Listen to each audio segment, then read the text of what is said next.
Uji hipotesis regresi linier sederhana. Regresi linier sederhana adalah suatu metode statistik yang berupaya memodelkan hubungan antara dua pebah acak di mana satu pebah acak memengaruhi pebah acak yang lainnya. Soleh, 2005. Yang dimaksud dengan linier dalam ROS adalah bahwa variabel terikat, I, memiliki hubungan yang linier berupa garis lurus terhadap parameter regresinya, dalam hal ini A1 dan A2.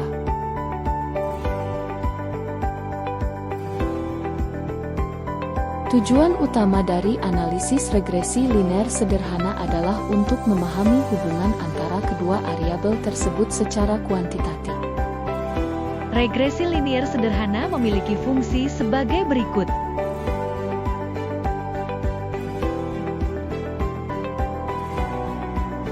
A.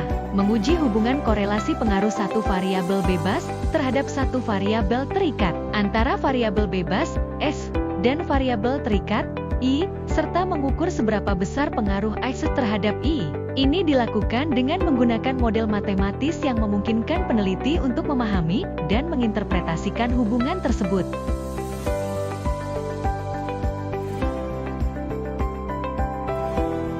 B.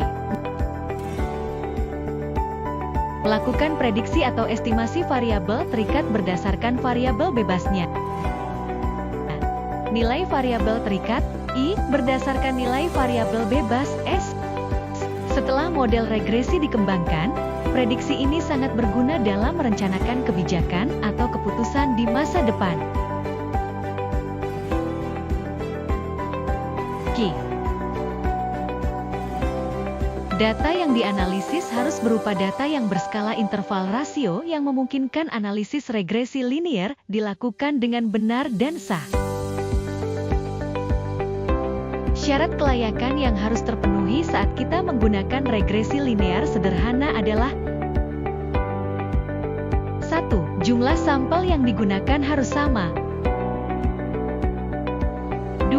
Jumlah variabel bebas, SIS, adalah 1, 1. 3. Nilai residual harus berdistribusi normal. 4. Terdapat hubungan yang linear antara variabel bebas, S, dengan variabel tergantung, I. 5. Tidak terjadi gejala heteroskedastisitas. 6. Tidak terjadi gejala autokorelasi untuk data time series. Beberapa asumsi statistik yang diperlukan dalam melakukan analisis regresi adalah A. Variabel tak bebas, yaitu fungsi linier dari variabel bebas. Jika hubungan tersebut tidak linier, data seringkali harus ditransformasikan agar menjadi linier. B. Variabel bebas adalah tetap atau diukur tanpa kesalahan. C.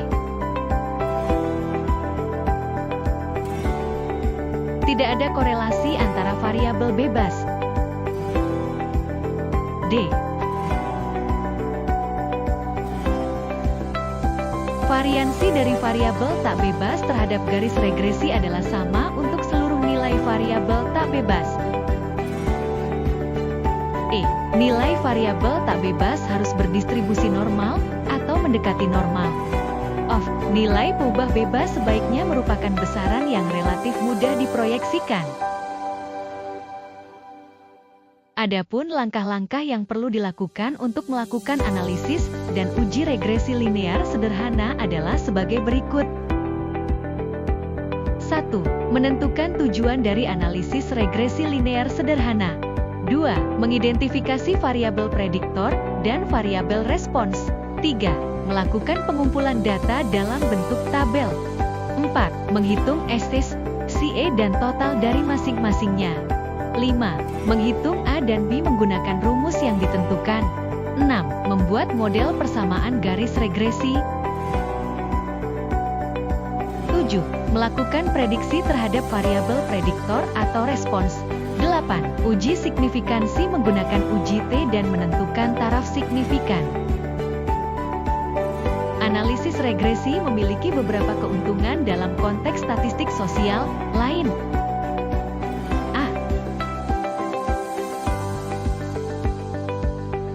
Memahami hubungan. Analisis regresi memungkinkan untuk memahami hubungan antara variabel independen dan variabel dependen dalam konteks sosial. B. Prediksi. Analisis regresi dapat digunakan untuk memprediksi nilai variabel dependen berdasarkan nilai variabel independen yang ada. C. Pengendalian variabel. Dengan menggunakan analisis regresi, variabel independen dapat dikendalikan untuk mempelajari pengaruhnya terhadap variabel dependen.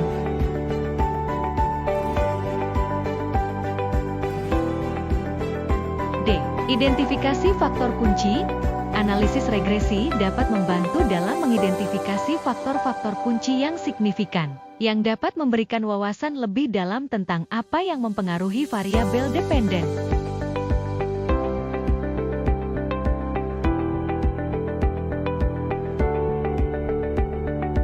E. Kuantifikasi hubungan. Analisis regresi memungkinkan peneliti untuk mengukur seberapa besar pengaruh variabel independen terhadap variabel dependen, memberikan gambaran yang lebih jelas tentang hubungan yang ada.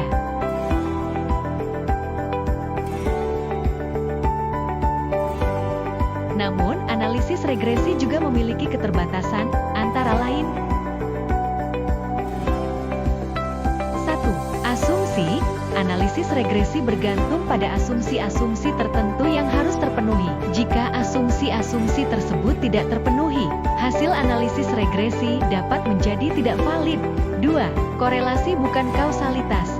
Analisis regresi hanya dapat menunjukkan hubungan korelasi antara variabel independen dan variabel dependen, bukan hubungan sebab akibat. 3. Data tersedia. Analisis regresi membutuhkan data yang lengkap dan relevan. Jika data yang tersedia terbatas atau tidak representatif, hasil analisis regresi dapat menjadi tidak akurat. 4. Multikolinearitas. Jika terdapat korelasi yang kuat antara dua atau lebih variabel independen, ini dapat menyebabkan multikolinearitas. Hal ini dapat mempersulit pengukuran pengaruh masing-masing variabel dan mengurangi keandalan model.